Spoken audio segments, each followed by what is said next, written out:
PM Modi के Indonesia दौरे के दूसरे दिन हुई द्विपक्षीय बैठक के दौरान दोनों देशों के बीच कई समझौतों पर हस्ताक्षर हुए। दोनों देशों के बीच हुए समझौते में रक्षा, शिक्षा, कृषि और कई क्षेत्र शामिल हैं। मगर पूरी दुनिया का ध्यान जिस समझौते ने अपनी ओर खींच लिया है वो समझौता है इंडोनेशिया के मलक्का स्ट्रेट के मुहाने पर बने संबांग पोर्ट पर दोनों देशों की साझेदारी का, जो न सिर्फ दोनों देशों के व्यापार और रक्षा क्षेत्रों को बढ़ावा देगा बल्कि हिंद महासागर में भारत की मौजूदगी को भी और ताकतवर बनाएंगे। वहीं प्रधानमंत्री मोदी के इंडोनेशिया दौरे पर वो चर्चित डील पर भी बातचीत हो गई है, जो बीते कई महीनों से वैश्विक रक्षा बाजार की सुर्खियों में बनी हुई थी। अगले 45 मिनट में न्यूज़ 360 में आपको देश दुनिया की कई बड़ी खबरों से रूबरू कराएंगे, लेकिन बुलेटिन की शुरुआत करेंगे प्रधानमंत्री मोदी के इंडोनेशिया के दौरे के साथ। देखिए,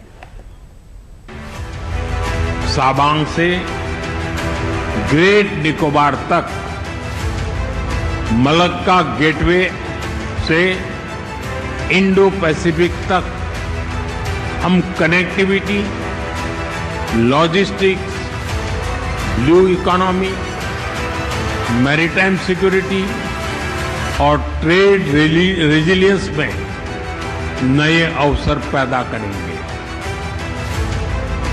जहां से गुजरता है दुनिया के बड़े हिस्से का समुद्री व्यापार, जहां टिकी रहती है वैश्विक शक्तियों की नजरें, उसी मलक्का स्ट्रेट के मुहाने पर स्थित है सबांग पोर्ट और अब भारत और इंडोनेशिया मिलकर इसे नई पहचान देने जा रहे हैं। इंडोनेशिया की धरती से दिया गया पीएम मोदी का ये बयान उसी नई पहचान के अवसरों को बयां कर रहा है।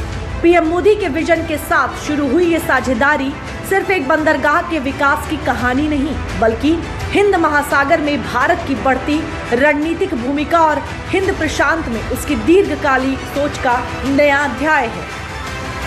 भारत और इंडोनेशिया मिलकर मानवता के 5वें हिस्से का प्रतिनिधित्व करते हैं। हमारी साझेदारी केवल दो देशों का संबंध नहीं है, यह इंडो पैसिफिक की स्टेबिलिटी, ग्लोबल साउथ की शक्ति और विश्व के शेयर्ड फ्यूचर में विश्वास का संकल्प है। आइए अपनी ऐतिहासिक मित्रता को नए दौर में ले जाएं। आइए गंगा महाकम विजन को मिलकर साकार करें। बीते कुछ महीने में हॉर्मुज की अहमियत को देखने के बाद भारत का स्ट्रेट ऑफ मलक्का में अपनी रणनीतिक मौजूदगी बढ़ाना और भी ज्यादा अहम माना जा रहा है।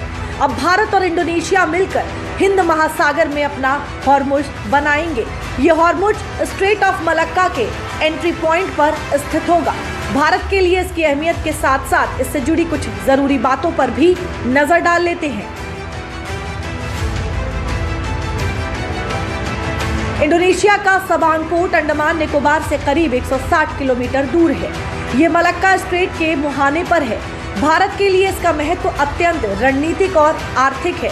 भारत के पेट्रोलियम उत्पादों, कोयले, मशीनरी और कंटेनर व्यापार के लिए ये समुद्री जीवन रेखा जैसा है। वैश्विक स्तर पर यह स्ट्रेट ऊर्जा आपूर्ति की प्रमुख धमनियों में गिना जाता है। यहाँ से दुनिया के करीब 25% समुद्री व्यापार होता है। इसमें तेल, चीनी सामान, कोयला और पाम ऑयल अहम है। साथ ही यहीं से चीन का 80% से ज्यादा तेल आयात का रास्ता गुजरता है। इस परियोजना से भारत की हिंद महासागर और इंडो पैसिफिक क्षेत्र में समुद्री पहुंच और सैन्य क्षमता काफी बढ़ जाएगी। एक्ट ईस्ट पॉलिसी के तहत दक्षिण पूर्व एशिया से संपर्क मजबूत करने में भी इसकी अहम भूमिका है।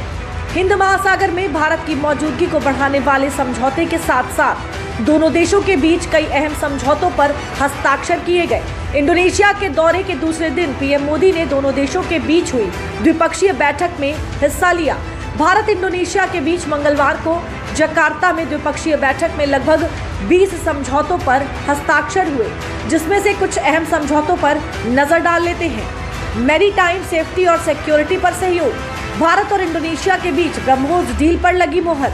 Air to air missile cooperation agreement, दोनों देशों के बीच चिकित्सा उत्पाद नियमन पर भी समझौता हुआ। कृषि के क्षेत्र में भी भारत इंडोनेशिया के बीच समझौते। रक्षा क्षेत्र में दोनों देश मिलकर काम करेंगे। खनिज एवं इस्पात, आपूर्ति श्रृंखला पर भी समझौता, दूरसंचार प्रौद्योगिकी सहयोग पर समझौता। आज से भारत इंडोनेशिया साझेदारी का एक सुनहरा अध्याय शुरू होगा और इस सुनहरे अध्याय का बहुत बड़ा सकारात्मक प्रभाव 21वीं सदी की दुनिया पर होगा, पूरी मानवता पर होगा। हमारे देशों के बीच बढ़ता विश्वास हमारी रक्षा, सुरक्षा और मैरीटाइम सहयोग को मजबूत कर रहा है। आज हमने डिफेंस एक्सचेंज, डिजास्टर मैनेजमेंट और इंडस्ट्रियल सहयोग बढ़ाने पर सहमति बनाई। अब हम दोनों देशों के कोस्ट गार्ड हिंद महासागर में मैरीटाइम सेफ्टी और सिक्योरिटी के लिए मिलकर काम करेंगे। भारत और इंडोनेशिया के बीच ईवीएम को लेकर भी समझौता हुआ है। भारत की चुनावी व्यवस्था और ईवीएम को वैश्विक स्तर पर मान्यता मिलने जैसा है। पीएम मोदी ने भारत की अंतरिक्ष यात्रा का जिक्र करते हुए कहा कि स्पेस सेक्टर में भारत तेजी से आगे बढ़ा है। भारत और इंडोनेशिया दोनों पुराने भरोसेमंद रहे हैं, जो भविष्य में और मजबूत होगा। दोनों देश की कंपनियां आने वाले दिनों में रेयर अर्थ मेटल्स पर काम करेंगी। भारत की डिजिटल पेमेंट के क्षेत्र में बड़ी प्रगति होने जा रही है। भारत जल्द ही यूपीआई सिस्टम को इंडोनेशिया में लागू करेगा ताकि नागरिकों और व्यापारियों को लेन देन में दिक्कत ना हो।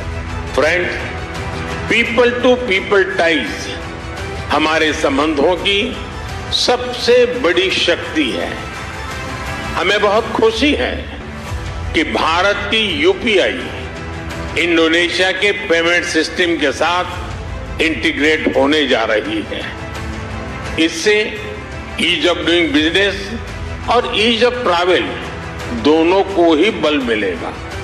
द्विपक्षीय बैठक में हिस्सा लेने के बाद पीएम मोदी ने इंडोनेशिया की संसद को संबोधित किया और संबोधन के दौरान उन्होंने दोनों देशों की साझा संस्कृति के साथ साथ उनके साझा भविष्य के केंद्र के बारे में बताया।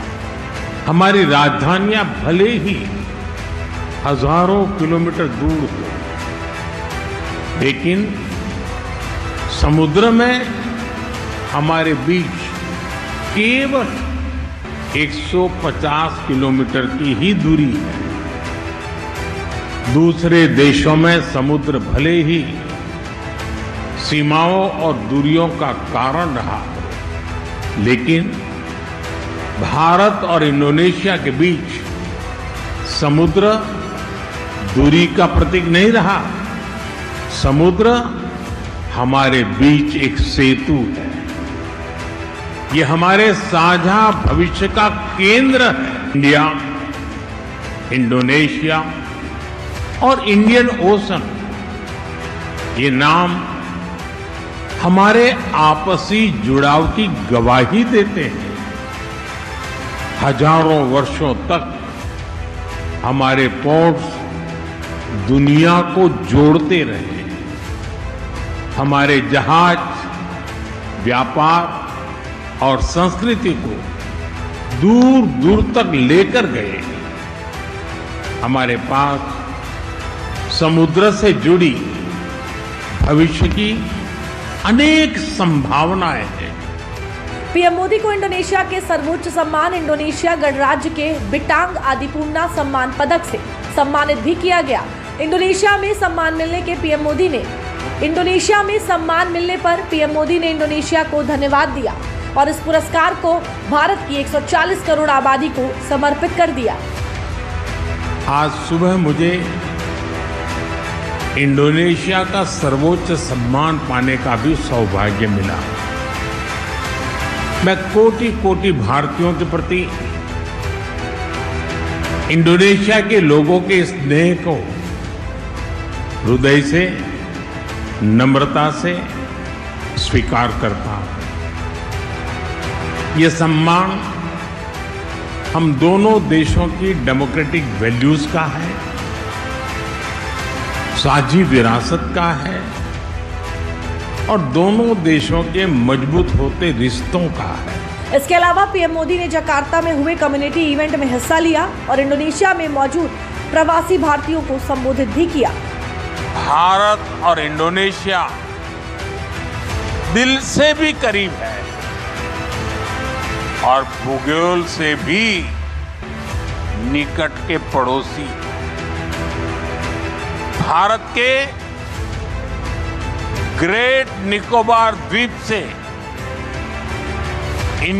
इंडोनेशिया के आचे की दूरी लगभग 150 किलोमीटर है।